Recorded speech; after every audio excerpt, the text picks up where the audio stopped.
Stay tuned for the Joan Quinn Profiles. Joan served the state of California as a member on the Arts Council and on the Film Commission. She was formerly on the Architectural Commission and fulfilled 2 terms on the Fine Arts Commission for the city of Beverly Hills. As an editor for Andy Warhol's Interview magazine, Condé Nast Publications, and the Hearst Corporation, Joan covered the world of fashion, the mysteries of food, the excitement of theater, and the international art scene. She continues to find people who are on the cutting edge of their professions. Here's Joan Agajanian Quinn. Hi, I'm Joan Agajanian Quinn, and welcome to the Joan Quinn Profiles. We're taping here at the Hollywood Museum in the historic Max Factor building, and Highland Avenue is just out in front. Our guests are actress Emily Shenaut and musician, drummer Frank DeVito. Actress, ballerina Emily Shenaut was born and raised in Davis, California. As a member of the First State Ballet in Wilmington, Delaware, she enrolled at the same time at the University of Delaware and graduated with a Bachelor of Arts in Psychology. She took acting classes at the Walnut Street Theater in Philadelphia, Pennsylvania. She earned a diploma from the International Academy of Film and Television in Las Vegas. And you're a newcomer to L.A. I am. But Davis isn't so far. Not so far. Closer than Delaware. So let's start. You are from Davis, and that's kind of agricultural. Very much so, yeah. But close to Sacramento. Very close, about 20 minutes from Sacramento. That's where I commuted to do all my ballet training back then. Oh, you did? You trained in Sacramento, but you also went to Sacramento City College. Yeah, for a little bit. What were you doing there? I took a year in between. I graduated high school early. I was 16 when I graduated, so I didn't want to leave home yet. At Davis? In Davis. So I took a year. I knew I wanted to do ballet professionally at that point, so I took a year just to hardcore train, all day, every day. But who was there in Sacramento? Sacramento, Who I studied with Capitol Ballet Center, Stuart Carroll and Sharon Newton. And where had they danced? They danced with the Basel Ballet in Switzerland. Oh, they did. Yeah, and then Cincinnati Ballet as well. They're amazing. And so they have do people come to them, to Sacramento? They have it's a local studio, but they've put out some a lot of dancers who've gone on to have careers, which for a smaller studio is great. So what was your calling to actually go to be a ballerina? I decided, like a lot of little girls do, I think, to be a ballerina. I was about 5, and it was just the first time I saw a ballet. I was like, I want to do that. We all wanted to do that, but it's such hard work. I'm stubborn. Yeah, because you have to really train. Yeah, so starting... It's not just a tutu, right? Certainly not. No, much more than a tutu. Starting by the time I was about 8, I was taking 10 classes a week. You were, so your mother was behind it. It took a little convincing. My parents, at first, they're both in academics. They work at the University of California in Davis. Oh, they do? In what departments? Human development. Oh, wow. Yeah, they research Alzheimer's and memory and aging and stuff. Both of them? My dad actually works for my mom as a researcher. How great. So do they have a good research program like that for Alzheimer's? Yeah. Because we've got to cure that. I know. We do. It's a hard one. Do they feel any closer? Do they feel they're getting anywhere? There's definitely new discoveries being made. I think they haven't found a cure yet, but they're figuring out, like my parents have been doing something recently where it's different if someone's bilingual, the memories of their native language versus their second language trigger different, it'll kind of bring them back emotional words and stuff like that. Really? That's interesting. It's very interesting. Yeah, because it's epidemic. Really epidemic. And we have, everyone's working on it, but nothing's getting there. Okay, so they didn't want me to start ballet. I see. They would rather have you researching something. Exactly. But they saw how much fun I was having once I got into it, and that it was, more than just a tutu, as you said. And actually, both my parents and my sister started taking ballet classes. You're kidding. How so my great. mother, my father in adult ballet class. My to where? In Davis? In Davis, at a very tiny studio, at the Davis Art Center at first. But so since then, they've been totally supportive. But it's so good for your body. To a point. It's good for them. Yeah, but not for you. Not for where me. Your toes get all crunched together and you're bleeding all the time. joints, you know, like, oh, yeah. Okay, so what the first calling was Richmond Ballet. So after that year I took off from high school, I did a bunch of auditions, and I got a full ride to go to a summer program with the Richmond Ballet. Oh, it was at first, scholarship? Yes, to their school, and then they invited me to stay on as a company trainee for 2 years and work with a company. So they were training you? That's great. It was classes, and then working with and performing with a professional company, because as a trainee it was sort of an intermediate level between the school and the company. So I was there from 18 to 20. And who were those people? Had they danced different places Richmond too? Ballet, yes. Richmond Ballet is one of the stronger regional companies in America. So I think they're about 30 strong, faculty from New York City Ballet, New Zealand Ballet, everywhere. So they train and send their dancers out? They do, basically? and then they also have a professional company as well. And do they travel? And did you travel with them? Yeah. And then 2 years after that, the First date. First date, yeah. Well, first date in Delaware. So here you are. You're bouncing from the hot temperatures of Davis to the cold East Coast, right? Delaware. Is it cold? It's very cold. And what do you do? Stay inside and keep your leg warmers on? I wish that I had. No, we were out. We walked a lot. I lived pretty close to the theater we rehearsed and performed at, so we would actually I know it sounds cliche, but we walked uphill both ways in the snow, you know. But you became a principal, which is pretty fast, wasn't it? I did my first lead role my first season there, actually, and then from then I got to do more and more, which was amazing. So did they train you in a certain way so that you could learn how to climb the ladder to be a principal, or what did you have to do? Work hard, have a good attitude, be reliable, be someone, you know, like in any art form or any business. But there are different challenges in ballet, because you have to do so many pirouettes. I mean, what is it? Yes, and so ballets, I would say, there's different kinds of dancers, right? There's someone who might be very fast and technical and good at turning, you know, doing pirouettes and stuff. And myself, I was more of a allegro or like jumping dancer. You were, I see. I was a jumper, so. Jeté. Exactly. Grand jeté, there right? you go.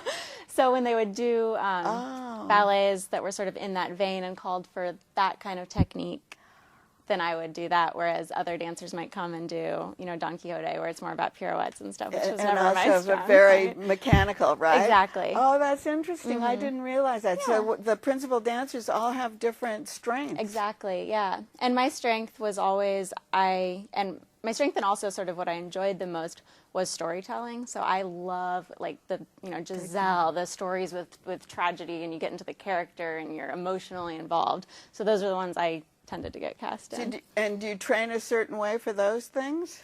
You work with a coach, but a lot of it comes from you going home. Did you take acting lessons? Yeah. For the ballet acting? Mime, like old ballet and mime. Yeah.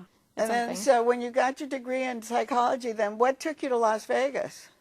That was what we were sort of getting at earlier with how hard ballet can be on your body. Yeah. So at a certain point, it was just, you know, constant pain, and it was harder to stay motivated and kind of work through that. And about 2 years of deep thought, I was like, this is probably a good time to move on and transition into something else. And I'd always thought that maybe acting was something I might love. I've taken acting classes, you know, in high school, and as everyone does. Oh, you did take some acting classes. Yeah, and that was always my favorite part of dancing, too, was the storytelling and getting into the character. So I was like, you know what? I'm going to try it. But why to Las Vegas? Las Vegas. Or did it start in Pennsylvania? It started in Pennsylvania. Kind of the last year I was with First State Ballet. I was commuting into Philadelphia, taking some classes just to kind of test it out. Did a couple, you know, short films and stuff like that. And then my boyfriend, who's also a dancer, was actually born and raised in Las Vegas. Oh, I wondered what drew you to that acting school. Yeah, it was. We both wanted to come west again. I wanted to be closer to my family. He wanted to be closer to his. Davis doesn't have a lot to offer in terms of the arts, unfortunately. And the acting school in Vegas offered me a scholarship financially it made sense, and it seemed like a good step towards getting to LA. It's nearby. So it was a good step because you stayed there a couple of years, and then you came to LA. And once you got to LA, did you get an agent? I'm still looking. But you got a role in a film, yeah. which is pretty cool. Yeah. How'd you do that, from the Las Vegas people or what? It was a film. It was actually filmed in Las Vegas. Oh, how so great. Some of the connections I'd made in Vegas, I found out about an audition, went and auditioned for the producer. Actually didn't hear anything and just figured it was, like a normal audition. You just sort of you do your thing. Did they do a lot of films in Las Vegas? Did you audition a lot? I auditioned a fair amount, considering it's Vegas. Because of the tax credits that films are getting in Nevada, more and more movies are actually coming to Vegas, and they're hiring people from there. So what was the film? The film's called The Grounds. It's hard to describe. I would say supernatural horror drama. By and with whom? By and with whom? Penn Jillette of Penn and Teller. Well, because they're in Las Vegas all the time. They are in Las Vegas, and so did they film there a lot? Yeah, he's done a couple movies. His wife's a producer, and he's acted in a few. And they had this crazy kooky house called the Slammer Compound, and they were going to be tearing it down. So they decided, let's make a movie. It was a real house? It was a real house. Actually, in the movie, they have an army tank come and bust through the house. They actually used the film. In the film, they used the actual location as part of the film? Yeah. So that was sort of the reasoning behind doing it in Vegas. But the whole crew came out from LA to do it. Right. So, but yeah, it was a lot of fun. It's about, not to give too much away, but it's about basically these people who have different ailments or diseases come to this sort of compound. It's a little bit like a cult. I don't want to say a cult, but kind of a cult, like a cult. The walls have this dirt that has a property where everyone reverts to their prime physical form. So did he write it? Is there any magic in it? No. No magic. No, what a missed opportunity. But I mean, I movie think magic. The inside of the building and the walls sound like the magic to me. Yeah. And then, at the end, the walls come down and everyone sort of... And then they actually dismantled the whole set. Well, they began to. So they got their one big, shot of the tank, and then they'll do the rest later. So before we leave, you've gone through this whole... starting with the big career and staying, and now like your first big role with Penn and Teller, which is very cool. No agent, and you're still looking. What advice would you give to a new actress coming up? I would say don't be afraid to take opportunities when they come up. Don't be afraid to ask for help. You'd be surprised how many people are willing to offer it, and I think it's all about meeting people, and if you prove that you know what you're doing. I think meeting people is really important. Yeah. And I think the more you're out there, the more people you meet, right? Exactly. Okay, so it works for all of us. Thank you. You're welcome. And thank you. Don't go away. We'll be right back with musician Frank DeVito.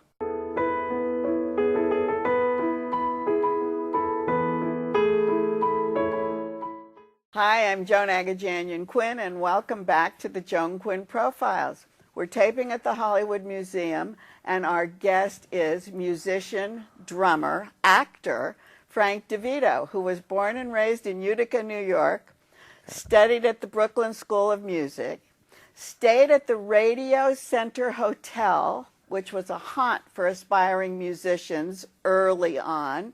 He's worked with Buddy DeFranco, Terry Gibbs Quartet, Baja Marimba Band, which I thought was very funny. We'll talk about that. And Frank is known as a legendary session player. Is that what they call him? Well, recording. Did a lot of recordings. As a session recorder and as a sideman, all these things. You have to tell me what those all are. Yeah. But you're continuing in your work. Playing. Yeah. I know, but you focuses on jazz, I guess. Yeah, I started off as a jazz musician. Which is your passion, I guess. Yeah, huh? oh sure. So let's start in Utica. Did it start all there? Yeah, I was like you said, I was born in Utica, New York, but I started playing really early when I I was around 14, 15 years old. Was that early? 14 as a drummer? As Is that when you got your first drum set? Professionally. Oh, professionally. Yeah. So when No, did you I get got your first drum set? When I was about 11. Oh, that's... Started making a lot of noise in the house. And did your folks get it for you? Let's see, I think my mother bought me a drum set. We were walking down the street, and with her sister, I think, and it's been a long time. And we passed a music store, and there was a set of drums in the window, and somehow, I don't know, I got a feeling about it. I said, "Wow, I'd like to play the drums." But then I recall a couple of nights before that, I saw a movie called Blues in the Night, and it was the Dead End Kids. Wow. Yeah, Leo Gorcey, right, Billy Halep, all those guys, and they had a little band. Oh, do you remember and that the drummer movie? was in the middle. One of the guys was playing the drums, and they looked Right. like they were having so much fun that I said, "Well, that looks interesting." Then I saw the drums in the window, and then Was there music in your family? Yeah, it happened to be on my father's side of the family. His brother was in vaudeville and a musician and a comedian, actor, whatever. He had a great career for a long time. And way back. Were you involved with him? I mean, No, I didn't even know that I had an uncle who was a musician at that time. I was just a kid. My father never talked about it. I see. Talked about his brother. But your father wasn't a musician? No. Was he an actor? No. But there's an actor. Are you related to Danny DeVito? Danny, yeah. Well, we call each other cousins now. That's good. Because I worked with him on a picture, Man on the Moon. It's about, how many years ago was it? 1999, I think it was. So I think that's the first time I got to meet him. Did you spell your name the same way, yeah, right? the same way. And you're both Italian? Yeah, we were hanging out, and I said, "Danny, people ask me constantly if I'm related to you." And he said, "Well, where did your people come from in Italy?" And I told him, and he said, "So did mine." So I said, "Well, listen," I said, "from now on, we're cousins, right?" Okay. And he said, "Absolutely, we're cousins." So that's, great guy. That's good. So we're cousins. So you're cousins. Yeah. When you started playing the drums, yeah. Did you think of playing another instrument, or was it always the drums? No, always the drums. Always yeah. the drums. So early on, then you went to study at the Brooklyn. You were pretty young, right? Well, I went on the road when I was 16 out of Utica. Went to the Midwest. Back then. At 16, how could they take you? I quit school. Well, I said I was 18. Oh, that's why. So, whatever. But yeah, I went to the Midwest where. I saw an ad in Billboard magazine. Back in those days, they would advertise for musicians, right. and there were what were called territory bands, and these bands. So they would draw from. Well, yeah, back in those days, every little town seemed to have a ballroom. Right. In Nebraska, Minnesota, South Dakota, North Dakota, and consequently, these little bands would have a lot of work. We'd work almost every night. So they would be calling for musicians. They were to organized come. bands, yeah, and the band leaders, and it was a big turnover. Were they any well-known band leaders at that time, or were they just, as you say, territorial? Most of those bands, I got to play with them. We aspired to go to play with Benny Goodman and Harry James and Stan Kenton and all of that. But you did later on. Eventually, I got to play with all of those bands. So that isn't called a session. No, a session is, we're referring to a recording session. That means going into a studio. Yeah, okay. going into a studio. Then what does a sideman refer to? A sideman is anything, you're playing in the band, you're not the leader. Oh, you're not the leader. Yeah. I see. Yeah. So once you got on the road and you were in the Midwest, and then I came to New York City, and from then on. And then is that how you found that hotel? Because it's like pretty famous for young aspiring. Yeah, it's not there anymore. There's a big skyscraper there. Of course. 200 West 50th Street, and people who live there, well, anyone familiar with jazz musician would know these names. Jerry Mulligan. Of course. Red Rodney, Red Mitchell. They were all at the hotel? Yeah, in and out of the hotel. It was great. That was really good. Yeah. And then you studied with a really fabulous teacher at Brooklyn. Jim Chapin. Yeah, Jim Chapin, his name was. His son was Harry Chapin. Oh, yeah, really? Yeah. The singer. He's a singer, Yeah. Harry Chapin? Yeah, passed away. He had in an accident. So did the school open doors for you? Or No, were some you friends of opening mine your own? who were a little older, they were from Utica, and they somehow ended up in that school in Brooklyn. I think they were going there under the GI Bill because they were older than I was, and they were in World War II.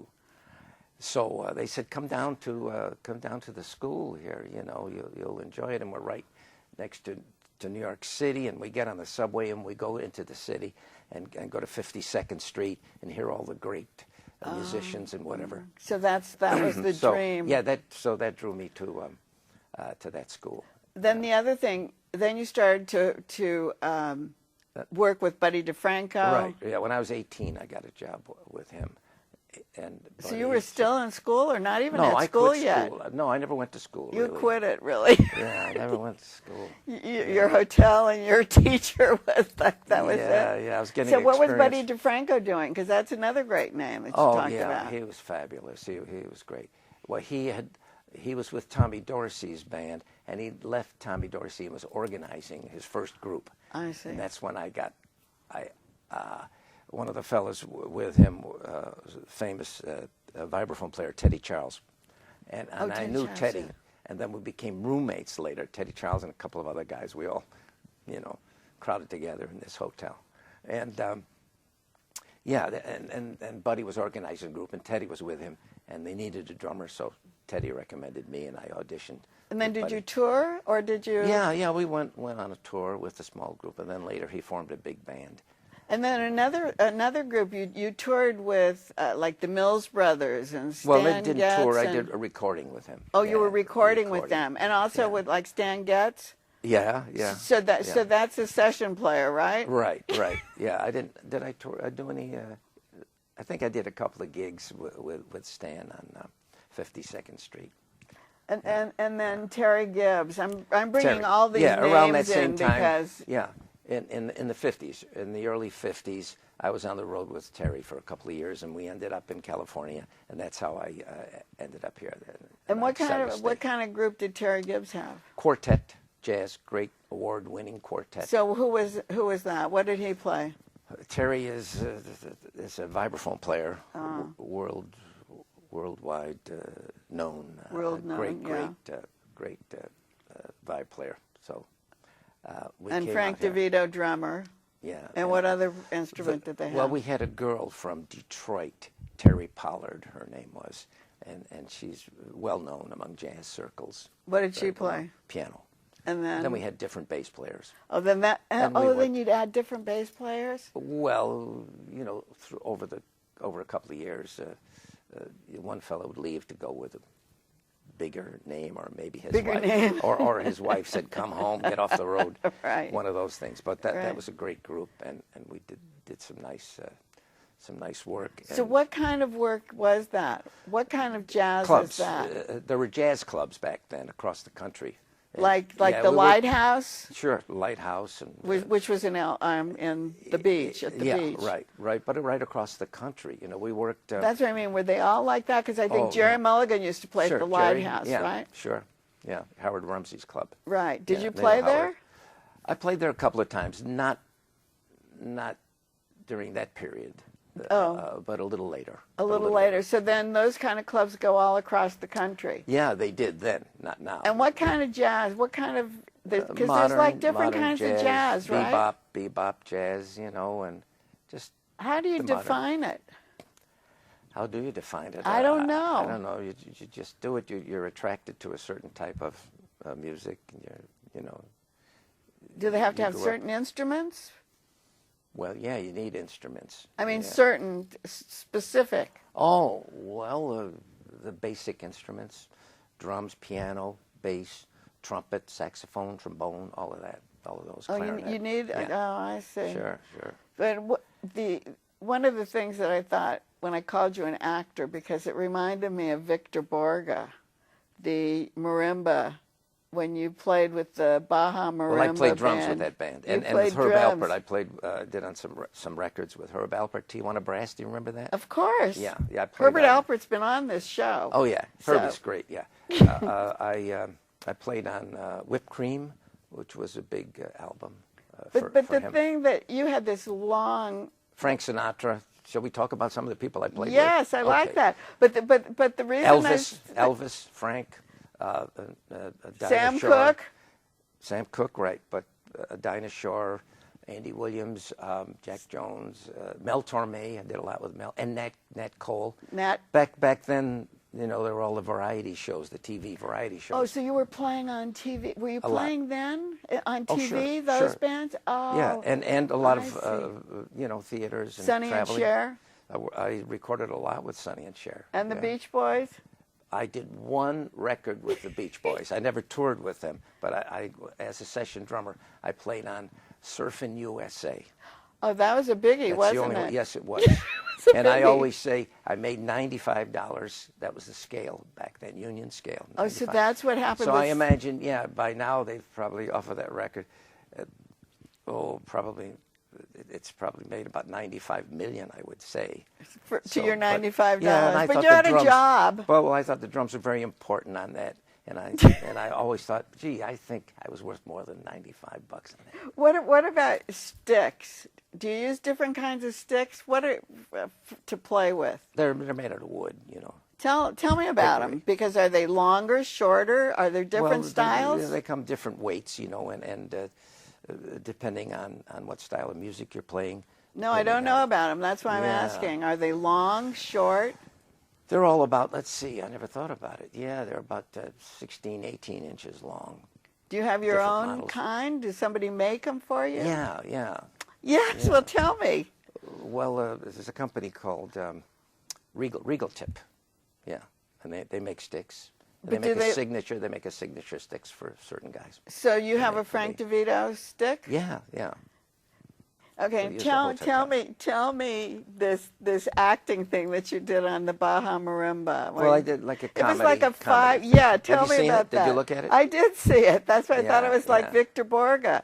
When he would Yeah. do his piano thing, Yeah, you did yeah. your drum Well, we were thing. more slapstick, although he was a little bit of slapstick. He was a wasn't little he? bit of. Yeah. So what were you doing? Well, I started off, you know, the band started off, I'll make it short, as we were pretty serious. We were studio musicians, we were serious. And then we started to go out as an act, and it was popular, and we were on a lot of TV shows. We did Johnny Carson show 7 times through the years, and he loved us, and Ed Sullivan, and all those shows of that period, you know. And then after we were out for, I don't know, about 6 months, we started to worry about lighting and sound and costume, and got to be real hams. It's amazing how that can happen. Yeah, you know? all of a sudden you start Yeah. believing your own publicity. Well, yeah, and it was great. It was a great job, and it lasted about 8 years, I think. Oh, wow. We did a lot of albums for A&M, and Herb Alpert, as I said, a terrific boss. And and then I during in and out of this time, I worked with all of those people. So that was Yeah. great, and I'm glad because you brought back a lot of nostalgia for us Yeah. today. Oh, So good. I'm thank you glad. so much, Sure. Frank. Yeah. Thanks. You're welcome. I enjoyed it. Thanks, and Right. thanks for watching. Keep writing JAQUINN1 at AOL.com. See you next time.